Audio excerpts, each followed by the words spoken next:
जय श्री राम जी भक्तों, आज आप सुनेंगे श्री दुर्गा सप्तशती का 7वां पार्ट। तो अभी तक आपने सुना, देवी ने तत्काल ही बाण वृष्टि करके ढाल और तलवार के सहित उस महिषासुर को बेध दिया। तब वह महामायावी राक्षस गजराज के रूप में परिवर्तित हो गया। गजराज के वेश में वह राक्षस अपनी सूंड से देवी के विशाल सिंह को खींचने और गरजने लगा। खींचने का प्रयास करते ही देवी ने अपनी तलवार से उसकी सूंड काट ली। तदंतर उस महादानव ने पुनः अपने पहले वाले भय से रूप को ग्रहण कर लिया और पहले की तरह चराचर प्राणियों सहित त्रैलोक्य को आतंकित करने लगा। तत्पश्चात जगत जननी चंडिका भवानी बारंबार उत्तम मधुपान करते हुए आंखें लाल करके हंसने लगी। वह राक्षस बल और पराक्रम के मद में उन्मत्त और भांति घोर गर्जन करने लगा और अपने सिंहों पर उठा कर पर्वतों को देवी पर निक्षेप करने लगा। उस समय उसके चलाए हुए पर्वतों को देवी अपने बाणों से विचूर्ण करते हुए बोली। मधु के मद से बोलते हुए समय उसका मुख लाल हो रहा था और जिह्वा लड़खड़ा रही थी। देवी बोली, ओ मूढ़, मैं जब तक मधुपान करती हूँ तब तक तू खूब मनमानी गरज ले। मेरे हाथ में यही तेरी मृत्यु होने पर अब शीघ्र ही देवगण भी गर्जन करेंगे। ऋषि ने कहा। ऐसा कहकर देवी उछलकर उस दैत्य पर चढ़ बैठी। अपने पैरों से उसे दबोच कर देवी ने शूल से उसके कंठस्थ में प्रहार किया। दबाव के शिकंजे में जकड़ा होने पर महिषासुर अपने मुख से दूसरे रूप में बाहर होने लगा। अभी वह शरीर के अर्ध भाग से ही बाहर निकल सका था कि देवी ने अपने बल से उसे रोक दिया। वह दैत्य अर्ध निर्गतावस्था में ही देवी के साथ युद्ध में लग गया। तब देवी ने बहुत बड़ी तलवार से उसके मस्तक का छेदन कर दिया। महिषासुर के मरते ही उसकी बची खुची सेना हाहाकार करती हुई भाग खड़ी हुई तथा समस्त देव अत्यंत आनंदित हुए। देवताओं ने दिव्य महर्षियों के साथ मिलकर भगवती दुर्गा की स्तुति की।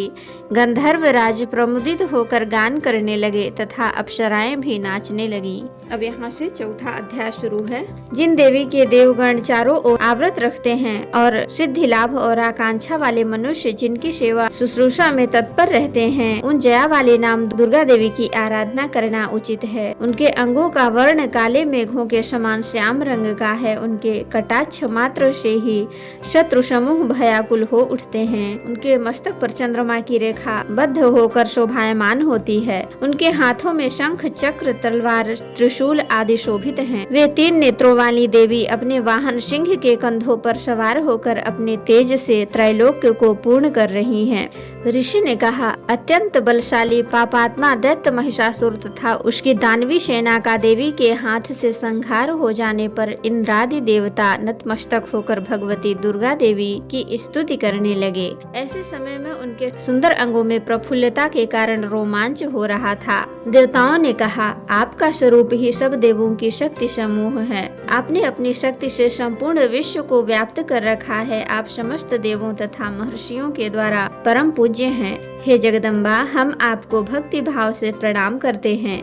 आप हम लोगों का कल्याण करें। जिन देवी के अतुलनीय प्रभाव और शौर्य का वर्णन करने में भगवान शेषनाग ब्रह्मा और शिव जी भी असमर्थ हैं, वे ही भगवती चंडिका समस्त विश्व का पालन तथा अशुभकारी भय के नाश का विचार करें। जो धर्मात्माओं के ग्रह में लक्ष्मी रूप से, दुरात्माओं के यहाँ निर्धनता रूप से, विशुद्धतः करण वाले पुरुषों के हृदय में बुद्धि रूप से, सज्जनों में श्रद्धा रूप से तथा कुलीन मनुष्यों में लज्जा के रूप में विराजमान रहती हैं, उन महामाया भगवती दुर्गा को हम सब प्रणाम करते हैं। हे देवी, आप समस्त विश्व का पालन करिए।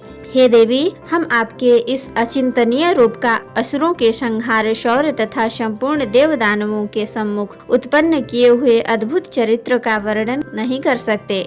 आप ही विश्व की उत्पत्ति में कारण स्वरूप हैं। आप में तीनों गुण सत्व, रज और तम विद्यमान है। फिर भी दोषों के साथ आपका संपर्क नहीं होता। भगवान विष्णु तथा शिव जी भी आपकी महिमा को नहीं जान सकते। यह चराचर विश्व आपका अंश है। आप ही सब जीवों के लिए आश्रयभूत हैं, क्योंकि एकमात्र आप ही सबकी मूलभूत अव्याकृता परा प्रकृति हैं। हे देवी, जिसके उच्चारण से सभी यज्ञों में देवताओं की तुष्टि होती है, वह स्वाहा आप ही हैं। आपके अतिरिक्त आप पितरों को भी तृप्ति प्रदान करती हैं। इस कारण सभी लोग आपको स्वधा के नाम से संबोधित करते हैं। हे देवी, आप ही पराविद्या हैं, जिससे मोक्ष की प्राप्ति, अचिंत्य महाव्रत स्वरूपता, समस्त दोषों से हीनता, जितेंद्रियता, तत्व की सारता होती है और सभी मुनिजन जिसके लिए निरंतर अभ्यासशील रहा करते हैं। तो भक्तों, आज के लिए इतना ही। अगर वीडियो पसंद आई हो तो लाइक शेयर कमेंट जरूर कीजिएगा। धन्यवाद। आपका दिन शुभ हो।